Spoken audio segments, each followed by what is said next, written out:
So, Adam, you're the one that's actually out there every day. Yeah, you guys. What do you guys do? I just sit behind a computer. I just email. That's I it. drive all over Professional Chicago. emailer. That's it. I just email in my pajamas.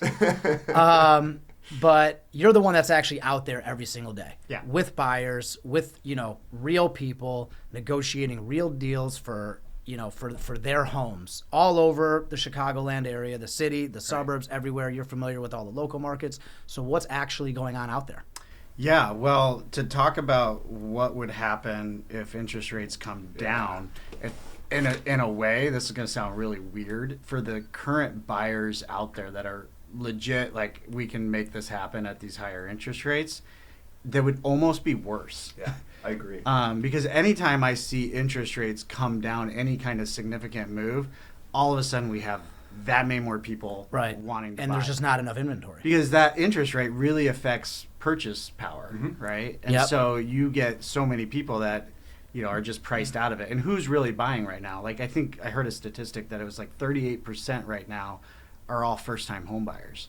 So that first-time home buyer market, three bed, 2 bath, whatever, right? Especially in the suburbs of Chicagoland. Sure.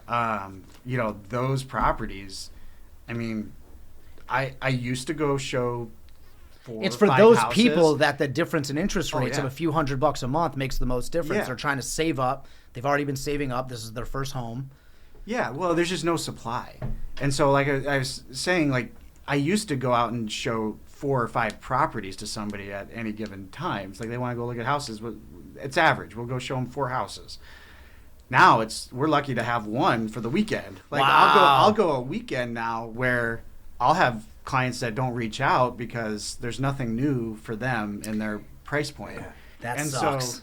So then you just want to throw some fire on it, lower the interest rates, because now we're just going to have that many more people. Yeah. And so you're getting, and it's super, it's not across the board. It's very hyper local. So, Wheaton's going to be different than Lombard and going to be different than Naperville, than Oak Park, right?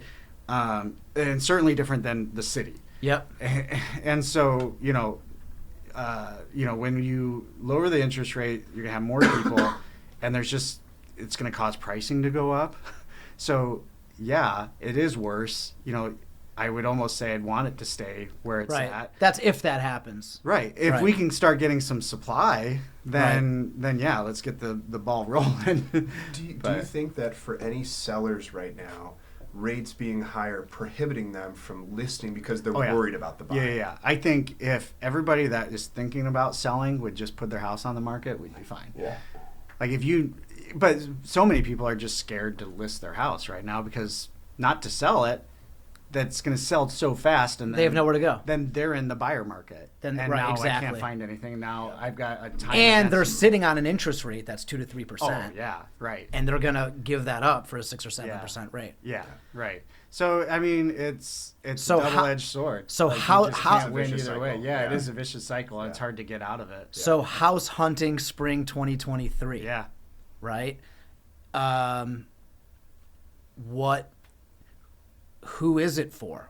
Is it busy? Are you busy right now? Are you busier than you were in February and March? Who are you taking out mostly? Who are the buyers? Who is participating in this market?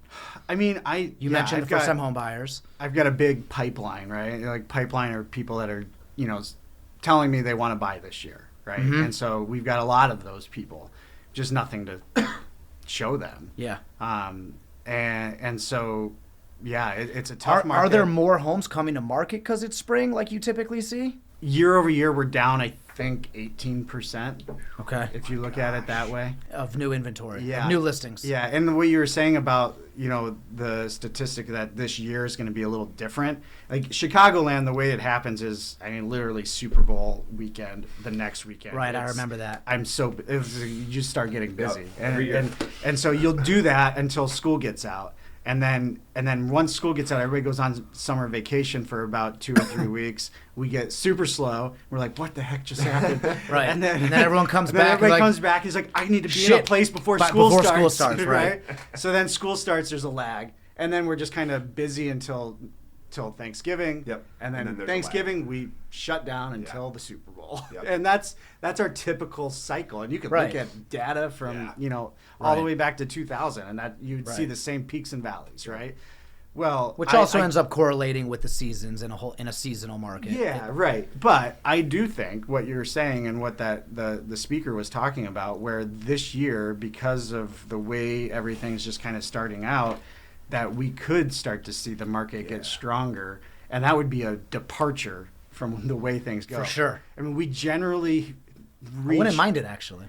What is that? I wouldn't mind it, Yeah. actually. Instead of being so crazy for a 3 to 4 month stretch, Right. like, let's spread it out a Yeah. little bit. It's And almost then- a return back to 2020 and 2021 when we were busy through Right. pretty much the whole entire year. Right, but that was just too the COVID busy. year. That was like a permanent spring market. We don't really it want was. that either. No. Well, no, agreed. But it Along almost with the is. stress But you're of right. COVID. Yeah, right. That Right. was wild. But I think that would probably help with this year, and I do kind of feel that. I mean, I've got a lot of buyers that aren't going to win this spring. They're just not. But the spring is going to toughen them up and hone in their, some people will come to you with unrealistic expectations. There's a lot of bad information out there. Well, they see what their friends just bought 2 years. Well, or nationally, right? Yeah. Though nationally, you'll hear stuff where you're saying the market's going to tank and, whatever. Yeah. But it's like local? No. I mean, certainly like maybe Lake Tahoe or something where like people were flooding to it and now all of a sudden they don't need to do that. Like right. they can't be as remote as they wanted to be. So like these towns that had the remote working boom of real estate now are going to have bad, times. Yeah. But around Chicagoland area, no. I mean, there's just not enough. There's not enough new construction, anywhere close to the city. So if you do have to commute to the city, like you're trying to stay along the train tracks to ride it in, right? So all those communities, they're tear down communities. So if it's new construction, an old house is being torn down and a new one's put. You're not netting an extra house. So you've got this low inventory, but we're also not seeing a lot of new construction either. Permits are yeah, down. permits are down, yeah. Right. But if you do, like the permits for new construction like that, new subdivisions are way out there. They're Right. like way in the burbs, right? Right.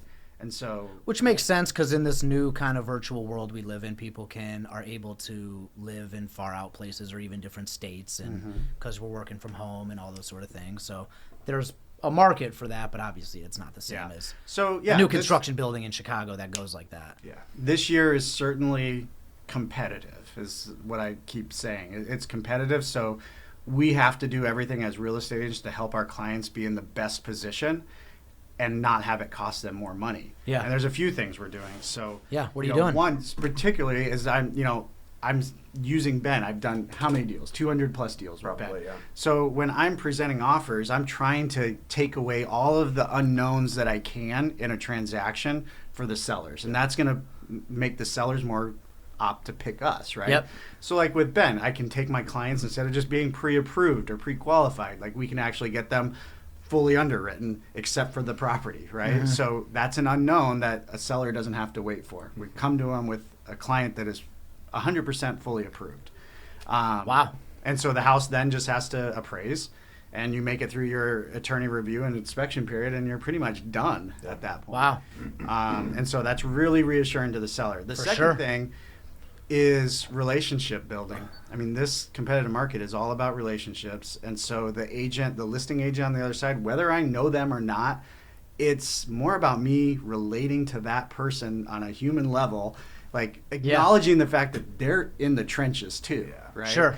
And like, hey, listen, I've been doing this for 12 Right. years. Like, Because I every get it. deal is difficult. Every Yeah. deal is a struggle. Right. Yeah, I'm here to make this easy for you. Yeah. And my people are going to make it easy, right? So, I've done 200 deals with Ben. I've done 200 deals with Adam. I know how Adam works. I know how Right. the attorney letter is going to come across. Right. I'm hands-on. I educate my buyers on, what's expected from a home inspection. Right. I'm at the inspection. I'm not relying on the I'm attorney. not going to disappear the day after this offer is Right, accepted. and I'm not relying on the attorney to give advice on what to ask for in an inspection, right? So it's a lot of that kind of stuff. And then, of course, yes, we're doing the price escalation riders. We're talking about, appraisal gap waivers as is versus, waiving the inspection. We're not seeing a lot of that yet. It's going to get there, unfortunately. And we're going to get back to seeing a lot of that. But I'm actually seeing a ton of the appraisal gap waivers and appraisal it's issues. back. That's back for sure. Is back for sure. Let's talk about what that is for our audience who might not even know what an appraisal is. Yeah. First of all, Ben, what's an appraisal? An appraisal is something that the bank forces you to do. And essentially To get approved for a loan. Yeah. So really what they're doing is they're hiring a third party to come out and value the property, right? Yep. The reason that they're doing it is because they want to make sure that the agreed upon price is what the market actually supports, right? Yeah. With closed comparable sales, usually within about a half mile to a mile radius over the past 12 months. Yeah. Right? At most. Yeah. And an appraiser is probably only 3 months back. Yeah. Yeah. So that in their own opinion, they get validation that they're not giving a stupid loan. And what they're really thinking about is default. It's always Exactly. It They're always not giving a comes back loan to that's going to default, right? Well, and if it does, they can make their money back. That's Right. what they care about. I'm not giving you a loan at 80% to buy a property that's $1 million when really that property is only $700,000. Exactly then what's right. going to happen? You default, we lose our butts. And we go to sell that property in foreclosure and make half of our loan, and everybody loses. Exactly right. Yeah. So that's what an appraisal is. So what is an appraisal gap waiver, and why does that appeal to a seller? Yeah, so that appraisal, when it comes back at value, right? So then that's the golden spot. Say you're doing 20% down, right? So it appraises, and let's just use easy math. Let's just say the purchase price is $100,000. Yep. You're doing 20% down, so your loan amount is $80,000, right? So the bank is concerned about that 20% like spread. They're giving you a loan for 80%. Well, the appraisal comes back, great, it's there. What happens if it comes back at $90,000 and not $100,000? That's fine. The bank will still lend you the money. They're just only going to give you 20% of the appraised value. So they're only going to give you, let's just call it $70,000. So that $10,000 is a gap between what's agreed on the contract, right? And so when you're doing an appraisal gap waiver, you're telling the seller, and again, another unknown. We don't know what the appraisal is going to be. But I have the money to cover it. Right. And so there's a couple ways you can do that. Either you have the cash, so you're willing to do 20% of $90,000 plus an additional $10,000, right? Or you can always, if you're 20% down and you don't have the cash, you could just tweak your payment or your loan, and instead of doing 20% down, do 18% down. Right. Take a little bit of mortgage insurance, and you're fine. Your payment goes up maybe $20 in that scenario. Yeah, a lot of times it is shocking how little it affects things if the gap isn't too large. Yeah. Where it gets really difficult for buyers in this market is when they don't have extra funds and they're doing 5% down or 3% down, right? Then the appraisal really gets a little sticky. And so, again, that's when you're talking multiple offers and a seller's taking everything into consideration. Absolutely. Those people are the ones that are hurting. The ones that are trying to get into the market but don't have a lot of cash. Yep. Like, it's really hurting them. Because and home values are finally going down for the first time ever, I think, like nationally. Nationally, hyper-local, no. Hyper-local now? No, Okay. no, we're not seeing it. Okay.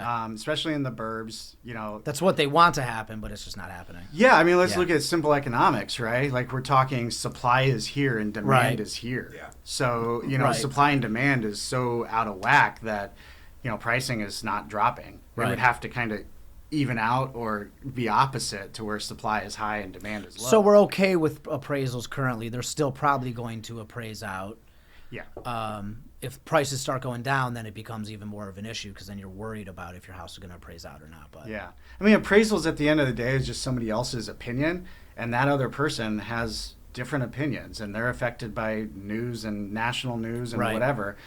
But locally, like you as agents, especially listing agents, a good listing agent is going to meet the appraiser and educate the appraiser on the local market. I mean, appraisers are coming from all over Chicagoland.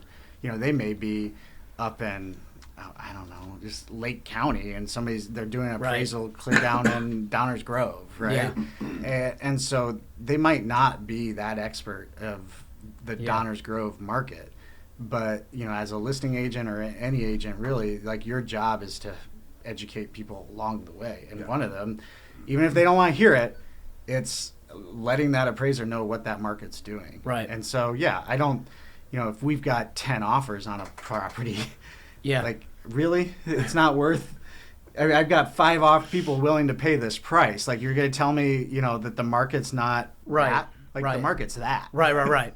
If yours that's just in what's low, kind of dumb about appraisals brings, in general. Cancel it and bring another buyer, and we'll get the same price. Yes. As an attorney, I love the appraisal gap waivers because every attorney in their standard contract modification letter has a provision about the appraisal, which says, because the contracts were drafted in a way to specifically omit the appraisal issue. The drafters of the contract basically said, we're not going to figure this out for you. We are intentionally going to leave this vague and leave it open and leave it to you guys to figure out, because it varies case to case. It's not, sometimes if it doesn't appraise out, you don't get approved for your loan, so you could cancel under the loan contingency. But there are scenarios where it cannot appraise out, but you still might have the assets to get approved for the loan, and you would be obligated to still move forward based on that lower appraised value, which means more cash out of pocket, which might not be as favorable of a deal. So it's vague. So because of that, in the contract, every attorney's modification letter has a provision that says, in the event the property appraises for less than the contract price, buyer has the right to cancel the contract, or the parties agree to renegotiate the price in good faith. Something that gives the buyer an out of the deal or the right to renegotiate the price. Both of those things are obviously horrible for the seller, and nobody wants them. But also, what can you do? You can't just make a buyer commit to buying it at a price that they don't know.